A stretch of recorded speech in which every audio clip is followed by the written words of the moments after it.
जैसे जैसे साल बीत रहे हैं, लोग एक दो पंखे तो छोड़िए अपने घर का पूरा लोड सोलर पैनल पर मूव करने की सोच रहे हैं। अब ऐसे में हमारे घर पर जब हैवी लोड की बात होती है तो एसी होते हैं, समरसेबल पंप होते हैं और भी काफ़ी सारे हैवी लोड वाले अप्लायंसेज होते हैं। और इन सारे अप्लायंसेज को चलाने के लिए आपको हैवी सोलर पैनल सिस्टम की ज़रूरत पड़ती है।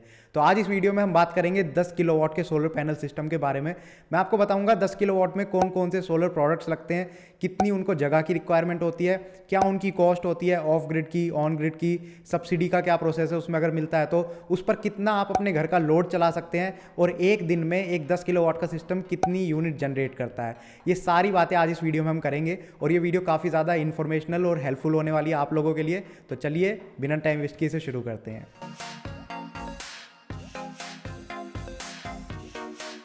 इस वीडियो में मैं आपको दिखाना चाहता हूं नोएडा का एक घर जिसको रिसेंटली मैंने कवर किया है। यहाँ पर कस्टमर की जो रिक्वायरमेंट है वो हैवी लोड के लिए है। इनके पास 3 एसी हैं जिनमें 1.5 टन का एसी भी है, 1 टन का एसी भी है, गीज़र भी है, समरसेबल पंप भी है, और भी ऐसे काफ़ी सारे घर के जो हैवी लोड वाले अप्लायंसेज हैं वो सारे इसमें इंक्लूडेड हैं। इसके अलावा इनके पास एक छोटा सा वाटर सप्लाई का प्लांट भी है जिसमें इनके पास 5000 लीटर का टैंक है, और ये टैंक इनको डेली फिल करना होता है। और कस्टमर अपना पूरा लोड यानी कि 100% रिक्वायरमेंट जितनी उनकी है इलेक्ट्रिसिटी की वो पूरी सोलर पैनल पर मूव करना चाहते हैं और ग्रिड का बिल्कुल भी यूज़ नहीं करना चाहते। लाइट की समस्या इनके एरिया में काफ़ी पहले से है, तो इसके लिए इन्होंने 10 केवीए का डीजल जनरेटर लगवाया था कुछ टाइम पहले। लेकिन आप सब लोगों को पता है कि डीजल और पेट्रोल के प्राइस पिछले कुछ टाइम में कितने ज़्यादा बढ़ गए हैं, तो इससे भी इनको कोई खास हेल्प नहीं मिली। फिर पिछले साल इन्होंने अगस्त 2021 में 5 किलोवाट का सिस्टम लगवाया था जिसमें 12 बाईफेशियल सोलर पैनल थे, 10 बैटरी लगवा ली थी इन्होंने 150 AH की, और एक UTL का सोलर इन्वर्टर, सोलर PCU इन्होंने लगवा लिया था 10 kVA का। उस टाइम पर इनको पता था कि इनका जो लोड है उसके हिसाब से इनकी रिक्वायरमेंट बढ़ सकती है, तो इन्होंने जो सोलर PCU था वो 10 kVA का लगवाया था, लेकिन जो सोलर पैनल्स थे वो लगभग 5 किलोवाट के ही इन्होंने लगवाए थे। अब इस 5 किलोवाट के सिस्टम से इनका घर का सारा लोड तो चल जाता है, लेकिन रात के टाइम अगर इनको AC चलाने की ज़रूरत पड़ती है तो वहाँ पर बैटरी बैकअप नहीं प्रोवाइड कर पाती, तो इसलिए अब इनको पैनल्स बढ़ाने पड़े। तो अब इन्होंने इस 5 किलोवाट के सिस्टम को 10 किलोवाट का करने का सोचा है, जिसमें इन्हें 11 सोलर पैनल्स और लगवाने पड़ेंगे। बाकी इन्वर्टर और बैटरी का बैकअप तो इन्होंने पहले से ही पूरा ले रखा था। अब एक बार जब ये 10 किलोवाट का पूरा सिस्टम रेडी हो जाएगा तो ये एक दिन में 45 से 50 यूनिट जनरेट कर पाएगा। जिन लोगों को नहीं पता है उन्हें मैं बता दूं, 1 किलोवाट का जो सोलर पैनल सिस्टम होता है उसकी अगर हम एवरेज निकालते हैं पूरे साल की, तो वो लगभग एक दिन में 5 यूनिट के आसपास जनरेट कर पाता है। ये 10 किलोवाट का सिस्टम है तो ये 45 से 50 यूनिट जनरेट करता है एक दिन में। सबसे पहले सोलर पैनल से स्टार्ट करते हैं। इस प्रोजेक्ट में 440 वाट के बाईफेशियल सोलर पैनल्स लगे हैं। अब मैं आपको बता दूं, ये कोई स्पॉन्सर्ड वीडियो नहीं है कि मैं आपको ब्रांड का नाम लेके बताऊंगा, लेकिन आपको पता होना चाहिए मार्केट में बाईफेशियल सोलर पैनल्स काफ़ी अलग अलग ब्रांड के आपको मिल जाएंगे। विक्रम सोलर, अडानी, वारी, लूम सोलर, जैक्सन, MV, रेनेसिस, किसी भी ब्रांड के आप देखिए उसमें आपको बाईफेशियल सोलर पैनल्स मिल जाएंगे। अगर आप ऑनलाइन इस 440 वाट के बाईफेशियल सोलर पैनल का प्राइस चेक करेंगे तो लगभग 22,000 के आसपास प्राइस पड़ता है एक पैनल का। लेकिन मैं आपको रेकमेंड करूंगा कि आप अपने घर के आसपास किसी लोकल डीलर से कांटेक्ट कीजिए, क्योंकि वो आपको थोड़ा सा प्राइस कम करके ही बताएंगे। यहां पर 10 किलोवाट का सिस्टम बनाने के लिए टोटल 23 पैनल्स की रिक्वायरमेंट होगी, और एक पैनल का अगर हम 20,000 के हिसाब से भी प्राइस लेके चलते हैं तो टोटल 4,60,000 की टोटल कॉस्ट बैठ गई सोलर पैनल्स की। अब आपको बता दूं, क्योंकि ये 440 वाट का एक पैनल है तो इसलिए इनको टोटल 23 पैनल लगवाने पड़े 10 किलोवाट का सिस्टम बनाने के लिए, और ये बाईफेशियल पैनल्स थे। अगर आप दूसरे वाले लेना चाहेंगे जैसे कि पॉली पैनल्स या मोनो पैनल्स आप लेने जाएंगे तो वो 440 वाट के नहीं आते, वो थोड़े कम वाट के आते हैं, तो वहां पर आपको ज्यादा पैनल्स लगवाने पड़ेंगे और वहां पर आपकी जगह काफी ज्यादा लगेगी। जिस कस्टमर की ये स्टोरी हम कवर कर रहे हैं उनका जो ये प्लॉट है वो 80 से 85 गज का है और 23 पैनल में उनकी पूरी छत कवर हो गई है। तो अब आप खुद सोचिए, अगर आप पॉली पैनल्स या मोनो पैनल्स के साथ ये सिस्टम लगवाना चाहेंगे तो 80, 85 या 100 गज में ये बिल्कुल नहीं लग पाएगा, उसके लिए आपको ज्यादा जगह की रिक्वायरमेंट पड़ेगी। यहां पर आप एक चीज और कर सकते हैं, आप हाई राइज सोलर स्ट्रक्चर लगवा सकते हैं जिसमें जो सोलर पैनल है वो आपके सर के ऊपर रहते हैं और नीचे का छत का एरिया पूरा खाली होता है जिसको आप दूसरे किसी काम के लिए यूज कर सकते हैं। सोलर स्ट्रक्चर की अगर मैं बात करूं तो मार्केट में GI स्ट्रक्चर अवेलेबल है सोलर पैनल्स के लिए। इसकी जो कॉस्ट है वो 2 से 3,000 रुपए पड़ती है पर पैनल के हिसाब से। अब अगर आप छोटी हाइट का स्ट्रक्चर लगवा रहे हैं तो वो आपको लगभग 2,000 रुपए का पड़ जाएगा एक पैनल के हिसाब से, और अगर आप हाई राइज स्ट्रक्चर लगवा रहे हैं तो वो आपको 3,000 रुपए का पड़ जाएगा एक पैनल के हिसाब से। और अगर आप लोगों को नहीं पता है मैं बता दूं, जो बाईफेशियल पैनल्स हैं उसकी तो कंडीशन ही ये होती है कि आपकी जो सोलर पैनल के स्ट्रक्चर की हाइट है वो मिनिमम 9 से 10 फीट की होनी चाहिए अगर आप प्रॉपर उसका यूटिलाइज करना चाहते हैं। तो इस 3000 और 2000 में सारी कॉस्ट इंक्लूड होती है, स्ट्रक्चर की कॉस्ट भी इंक्लूड होती है, जो क्लैम्प्स लगते हैं जिनसे सोलर पैनल को कसा जाता है स्ट्रक्चर के साथ उसकी कॉस्ट भी इंक्लूडेड है, जो फास्टनर होते हैं जिनसे स्ट्रक्चर को अच्छे से मजबूत किया जाता है छत के साथ उसकी कॉस्ट भी इंक्लूडेड है। और ऐसा नहीं है कि सिर्फ सोलर पैनल्स को ही स्पेस की रिक्वायरमेंट होती है, ऑफ ग्रिड सिस्टम में बैटरी और इन्वर्टर के लिए भी आपको स्पेस चाहिए। यहाँ पर कस्टमर ने 10 सोलर बैटरी लगवाई हैं और एक 10 kVA का सोलर PCU लगवाया है और एक पूरा कमरा इसके लिए इन्होंने अलग से बना दिया है। इसमें इन्होंने ल्यूमिनस की सोलर बैटरी का यूज़ किया है, मॉडल नंबर आप अपनी स्क्रीन पर देख सकते हैं। 150Ah की एक बैटरी है जिस पर 60 मंथ्स की वारंटी मिलती है, यानी कि 5 साल की वारंटी, और ऐसी 10 बैटरी इन्होंने लगवाई हैं। मार्केट में ऐसी बैटरी का जो प्राइस है वो लगभग 16,000 रुपये के आसपास पड़ता है। ल्यूमिनस के अलावा अगर आप दूसरे किसी ब्रांड की भी लेंगे तो लगभग 16,000 के आसपास एक बैटरी आपको पड़ेगी। इन्होंने 10 बैटरी लगवाई हैं तो उसकी टोटल कॉस्ट हो गई 1,60,000 रुपये।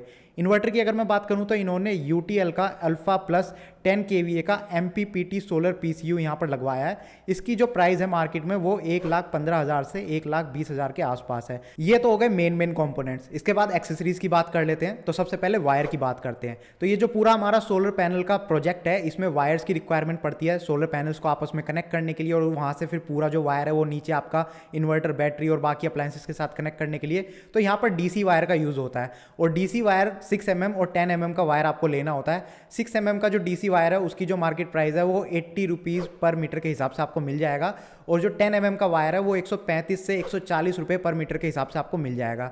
ये जो मैं प्राइस आपको बता रहा हूँ ये माइक्रोटेक कंपनी के वायर्स का प्राइस मैं आपको बता रहा हूँ, और मैं आपको यही रिकमेंड करूँगा हमेशा किसी ब्रांडेड कंपनी के वायर्स ही आप यूज़ कीजिए, क्योंकि जो वायर है उससे आपके ओवरऑल प्रोजेक्ट की जो एफिशिएंसी है उस पर काफ़ी फ़र्क पड़ता है। अगर आप लोकल के चक्कर में जाएंगे, थोड़े सस्ते के चक्कर में जाएंगे, तो वहाँ पर आपको जो over the time current generate होगा आपके सोलर पैनल के द्वारा उसमें आपको थोड़ा नुकसान हो सकता है। इसके बाद MC4 कनेक्टर्स की आपको ज़रूरत पड़ती है। तो नॉर्मल आप सबने अपने घरों पर देखा होगा, अगर इलेक्ट्रिसिटी का कुछ काम होता है तो इलेक्ट्रीशियन क्या करते हैं, वो तार को छीलते हैं, आपस में कनेक्ट करते हैं और ऊपर से टेप लगा देते हैं। लेकिन सोलर पैनल्स के मामले में आप ऐसा नहीं कर सकते, 2 रीज़न की वजह से। अगर आप तार को छील के और आपस में ऐसे ही कनेक्ट करके टेप लगा देंगे तो वहाँ पर करंट लॉस होगा, और सोलर पैनल में हम सबको पता है कि करंट की क्या वैल्यू है, तो ऐसे में करंट लॉस ना हो तो इसलिए MC4 कनेक्टर्स का यूज़ होता है। दूसरी चीज़, काफ़ी टाइम पर जब आप ऐसे तार को आपस में कनेक्ट करते हैं बिना MC4 कनेक्टर के तो वहाँ पर स्पार्कलिंग हो सकती है, जिससे कि आपके सोलर पैनल ख़राब हो सकते हैं। तो एक सोलर पैनल का प्राइस अभी मैंने आपको बताया था 20,000 के आसपास पड़ता है, तो क्यों फालतू में ख़राब करना। MC4 कनेक्टर्स आप लगवा लीजिए, 50 रुपये का एक पीस आता है। मार्केट में अलग अलग तरीके के MC4 कनेक्टर्स अवेलेबल हैं, 2 in 1 out, 3 in 1 out, तो वो डिफरेंट टाइप के जो सोलर पैनल्स हैं उनको कनेक्ट करने के लिए यूज़ होते हैं। 50 रुपये का एक पीस पड़ता है। इसके बाद 2 सेफ्टी बॉक्सेस का यूज़ होता है, DC-DB और AC-DB।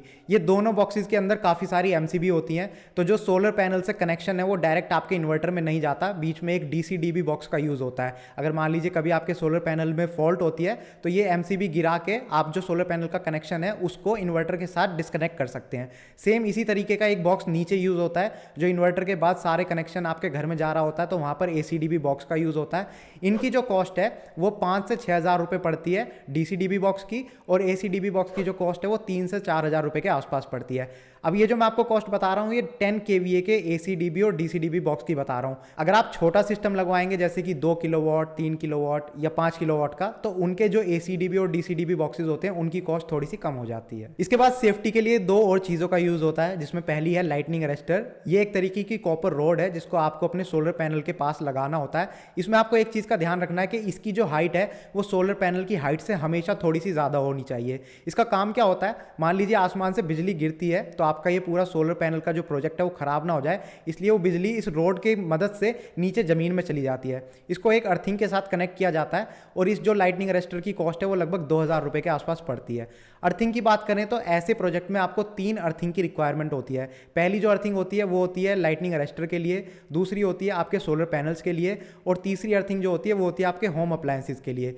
एक अर्थिंग किट मार्केट में जो अवेलेबल है उसमें आपको एक रोड मिलती है, 3 मीटर की रोड होती है, एक बैग आपको मिलता है जिसमें कुछ सॉल्यूशन होता है जिसको पानी के साथ मिला के आपको गड्ढा खोद के उसके अंदर रोड डाल के और ये पूरा सॉल्यूशन डालना होता है। तो इस पूरी किट की जो कॉस्ट है वो लगभग 5 से 6,000 रुपये के आसपास पड़ती है, और ऐसी 3 किट आपको लगवानी पड़ेंगी तो आपकी जो टोटल कॉस्ट है वो लगभग 15 से 20 हज़ार रुपए के आसपास आ जाएगी। तो ये टोटल सारे कंपोनेंट्स थे जो एक सोलर पैनल प्रोजेक्ट में यूज होते हैं। लेकिन इसके बाद एक चीज और रह गई, इंस्टॉलेशन कॉस्ट। तो अभी जो मैंने आपको कॉस्ट बताई है ये सारी कंपोनेंट्स की कॉस्ट थी, लेकिन कोई भी इंसान है जो ये पूरा प्रोजेक्ट लगा रहा है वो अकेला तो लगाएगा नहीं, उसके साथ एक टीम भी होगी। तो जो टीम की इंस्टॉलेशन कॉस्ट है वो इसमें हमें ऐड करनी पड़ेगी। तो अगर आप खुद सोलर पैनल प्रोजेक्ट पूरा लगा सकते हैं तो आपकी ये कॉस्ट बच गई। लेकिन अगर आप मार्केट से लगवाना चाहेंगे तो मार्केट में इस वक्त जो प्राइस चल रहा है वो 3 से 4 रुपए पर वॉट के हिसाब से चल रहा है। तो जितना बड़ा भी आप प्रोजेक्ट लगवाएंगे उसको आप 3 से या 4 रुपए के हिसाब से मल्टीप्लाई कर लीजिए और उतनी आपकी इंस्टॉलेशन कॉस्ट बैठती है। तो अब यहाँ पर टोटल कॉस्ट हम देख लेते हैं इस 10 किलोवाट के सिस्टम की कितनी बैठी है। सोलर पैनल्स मैंने आपको बताया था टोटल 23 सोलर पैनल्स का यूज हुआ है और पर पैनल की कॉस्ट अगर मैं 20,000 के हिसाब से लेके चलता हूं तो 4,60,000 रुपए आपके सोलर पैनल्स के हो गए। स्ट्रक्चर की अगर मैं बात करूं तो मैंने आपको बताया था स्ट्रक्चर की जो कॉस्ट है वो 3,000 रुपए पर पैनल के हिसाब से लगती है हाई राइज स्ट्रक्चर की। तो 60,000 रुपीज आपकी स्ट्रक्चर की कॉस्ट हो गई। 10 बैटरी का यूज हुआ है 150 AH की, 1,60,000 की बैटरीज हो गई। जो इन्वर्टर है वो 1,15,000 का हो गया आपका। सारी एक्सेसरीज जितनी भी होती हैं जिसमें wires, MC4 connectors, ACDB DCDB boxes, lightning arrester, earthing, इन सब की टोटल कॉस्ट लगभग 30,000 के आसपास आपकी बैठ जाएगी। और इंस्टॉलेशन कॉस्ट भी आपकी लगभग 30 से 40,000 के आसपास बैठ जाएगी। इन सबको जब आप ऐड करेंगे तो टोटल 8 लाख के आसपास आपका खर्चा बैठेगा 10 किलोवाट के प्रोजेक्ट का। अब यहाँ जैसा कि मैंने आपको बताया कि आप ऑनलाइन डायरेक्ट सोलर पैनल लेने की बजाय अपने लोकल डीलर या डिस्ट्रीब्यूटर्स को कॉन्टैक्ट कीजिए। और अगर आपके जान पहचान में कोई नहीं है, आपके आसपास कोई नहीं है, तो मैं पिछले 4 साल से सोलर से रिलेटेड वीडियोस बना रहा हूं। मेरे नेटवर्क में काफ़ी सारे डीलर्स और डिस्ट्रीब्यूटर हैं। आप एक काम कीजिए, मैं वीडियो के डिस्क्रिप्शन में एक लिंक छोड़ देता हूं, एक फॉर्म का लिंक। जैसे ही आप उस लिंक पर क्लिक करेंगे आपको अपना नाम, फ़ोन नंबर और किस सिटी में आप सोलर प्रोडक्ट्स लेना चाहते हैं ये सारी डिटेल्स फिल करके उस फॉर्म को सबमिट कर देना है। उसके बाद आपकी डिटेल्स जो मेरे पास आएंगी, मैं मेरे नेटवर्क में जितने भी डीलर या डिस्ट्रीब्यूटर हैं आपके एरिया के आसपास के, उनके साथ आपकी डिटेल शेयर करूंगा। वो आपको कॉन्टैक्ट करेंगे, आपकी रिक्वायरमेंट समझेंगे और आपको सोल्यूशन प्रोवाइड करेंगे। इससे आपको 2 फायदे होंगे। आपको एक तो प्रोडक्ट्स का लेटेस्ट प्राइस पता चल जाएगा, और ऑफलाइन अगर आपके कॉन्टैक्ट में कोई डीलर डिस्ट्रीब्यूटर नहीं है तो आप उनके थ्रू ले भी सकते हैं। अब काफ़ी सारे लोग वीडियो के नीचे कमेंट करने वाले हैं कि यार काफ़ी हाई प्राइस आप बता रहे हो। मेरी पुरानी वीडियोस में भी ऐसा काफ़ी हुआ है, लोग कमेंट करते हैं, कहते हैं आप काफ़ी हाई प्राइस बता रहे हो। तो जब भी मैं उनको रिप्लाई में लिखता हूं कि यार मैं हाई प्राइस बता रहा हूं तो आप कम प्राइस बता दीजिए, मैं आपके साथ भी मिलकर वीडियो बना लूंगा। मेरा काम है कम से कम प्राइस में लोगों तक जानकारी पहुंचाना। लेकिन अगर आपसे कोई कहता है कि ये प्राइस हाई है तो मैं आपको बता दूं, इसमें आपको 3 चीज़ का ध्यान रखना है। सबसे पहला, ये ऑफ ग्रिड सिस्टम है। ऑफ ग्रिड सिस्टम में बैटरी की कॉस्ट इंक्लूडेड होती है। वो जो आपको प्राइस बताएंगे वो हो सकता है ऑन ग्रिड का बता दें। दूसरा आपको ध्यान रखना है, इसमें बाईफेशियल पैनल्स का यूज़ हुआ है। बाईफेशियल पैनल्स की कॉस्ट हाई होती है। अगर वो आपसे कहेंगे कि पॉली पैनल्स लगवा लीजिए या मोनो पैनल्स लगवा लीजिए, डेफिनेटली उसकी जो कॉस्ट है वो कम पड़ जाएगी, लेकिन वहाँ पर काफ़ी सारी चीज़ों के साथ आपको इशू हो सकता है। जैसे कि जगह काफ़ी ज़्यादा आपको लेनी पड़ेगी, ज़्यादा सोलर पैनल्स लगेंगे। ज़्यादा सोलर पैनल लगेंगे तो उनके लिए ज़्यादा सोलर स्ट्रक्चर लगेगा, ज़्यादा वायर लगेगा, ज़्यादा MC4 कनेक्टर लगेगा, उन सब की कॉस्ट आपकी बढ़ जाती है। और इसके अलावा ये जो कॉस्ट मैंने आपको बताई है ये मैक्सिमम कॉस्ट है। मैंने हर एक कंपोनेंट की मैक्सिमम प्राइस आपको बताई है। अगर आप अपनी रिसर्च खुद करेंगे तो डेफिनेटली आपको कम से कम प्राइस में मिल जाएगा। इनफैक्ट मैंने तो आपको बताया कि वीडियो के डिस्क्रिप्शन में मैं एक फॉर्म का लिंक दे रहा हूं, आप उस फॉर्म को फिल कीजिए और मेरे नेटवर्क में जितने भी डीलर और डिस्ट्रीब्यूटर हैं आपके एरिया के, मैं उनको आपके साथ कनेक्ट करने की कोशिश करूंगा ताकि आपको कम से कम प्राइस मिल सके। इस सेम प्रोजेक्ट में अगर मैं आपको ऑन ग्रिड सिस्टम का प्राइस बताऊं तो वहां पर आप बैटरी की कॉस्ट पूरी निकाल दीजिए, क्योंकि ऑन ग्रिड सिस्टम में बैटरी नहीं होती है। वहाँ ऑन ग्रिड का जो इन्वर्टर है वो अलग आपको यूज़ करना पड़ेगा, लेकिन उसकी कॉस्ट भी लगभग सेम ही होती है, 2-4 हज़ार ऊपर नीचे होती है। और वहाँ पर आपका नेट मीटर लगेगा, तो नेट मीटरिंग की जो कॉस्ट होती है वो लगभग 30,000 रुपये के आसपास पड़ती है। तो ये कॉस्ट आप अपनी ऐड कर लीजिए और आपकी ऑन ग्रिड सिस्टम की कॉस्ट रेडी हो गई। इसमें कुछ लोग पूछते हैं कि यार सब्सिडी का क्या सीन है, तो मैं आप लोगों को बता दूं, मैं काफ़ी टाइम से वीडियोस बना रहा हूं और काफ़ी सारे लोगों के साथ मैंने वीडियो बनाई है। अभी तक मुझे कोई भी ऐसा कस्टमर नहीं मिला जिसको सब्सिडी से बेनिफिट हुआ हो। अगर आप लोगों को नहीं पता है तो मैं बता देता हूं, सब्सिडी का प्रोसेस कुछ ऐसा होता है कि आपको शुरू में सारी कॉस्ट खुद पे करनी पड़ेगी और सब्सिडी के लिए अप्लाई करना पड़ेगा। उसके बाद जिस स्टेट में आप रहते हैं, हर स्टेट की कंडीशंस अलग अलग होती हैं और उसके हिसाब से जो सब्सिडी का अमाउंट है वो 6 महीने से साल भर के बाद आपके अकाउंट में आ सकता है, अगर आप लकी हुए तो। लेकिन मैंने अभी तक जितने भी केसेस सुने हैं उसमें ज़्यादातर लोग यही कहते हैं कि यार सब्सिडी का अमाउंट आप मतलब ऐसा लेकर चलिए, आया तो आया, नहीं आया तो नहीं आया। अगर आपको सब्सिडी के बारे में थोड़ी ज़्यादा जानकारी चाहिए तो उसके ऊपर मैं एक डिटेल वीडियो काफ़ी पहले मैंने बनाई थी, उसका लिंक मैं आपको आपको वीडियो के डिस्क्रिप्शन में दे दूंगा, आप उस लिंक पर क्लिक करके वो सब्सिडी वाली पूरी वीडियो आराम से देख सकते हैं। तो इस वीडियो में हमने दो चीज़ देखी। सबसे पहला कि अगर आपके पास ऑलरेडी एक सोलर पैनल का सिस्टम है, जैसे 2 किलोवाट, 3 किलोवाट या 5 किलोवाट का, और आपके लोड के हिसाब से वो सिस्टम छोटा पड़ रहा है, तो आप उस पर डेफिनेटली और पैनल्स लगवा के उसको बड़ा सिस्टम बना सकते हैं। ये पूरा इस वीडियो में हमने देखा। इसके अलावा हमने देखा कि एक 10 किलोवाट का जो सिस्टम है उसमें किन किन सोलर प्रोडक्ट्स की ज़रूरत पड़ती है, कितनी जगह वो लेते हैं, कितनी उनकी कॉस्ट पड़ती है, कितना वो लोड मैनेज कर सकते हैं और कितनी यूनिट वो जनरेट करते हैं। तो ये दो चीज़ें हमने देखी। और आपको बता दूं, ऐसी काफ़ी सारी वीडियोस में पहले भी बना चुका हूं 1 किलोवाट सिस्टम के प्राइस के ऊपर, 2 किलोवाट, 3 किलोवाट, 5 किलोवाट। अगर आपको वो सारी वीडियोस देखनी है तो वीडियो के डिस्क्रिप्शन में उन सबके लिंक आपको मिल जाएंगे। अब आप ये बताइए कि ये वीडियो आपको कैसी लगी? क्या ये वीडियो इन्फॉर्मेशनल थी? क्या ये वीडियो हेल्पफुल थी? जो आप सोच रहे थे वो आपको मिला? अगर मिला तो प्लीज़ इसको लाइक कर दीजिए। नीचे कमेंट सेक्शन में लिख के बताइए। कुछ आपके सवाल हैं तो कमेंट सेक्शन में लिख के पूछिए। अगर आपको ऐसी वीडियोस देखना पसंद है सोलर अप्लायंसेस से रिलेटेड या इलेक्ट्रिकल अप्लायंसेस से रिलेटेड, तो आप इस चैनल को सब्सक्राइब कर सकते हैं, क्योंकि मैं इन्हीं सारे प्रोडक्ट्स के ऊपर वीडियोज़ बनाता रहता हूँ। Thank you for watching the video. Good bye.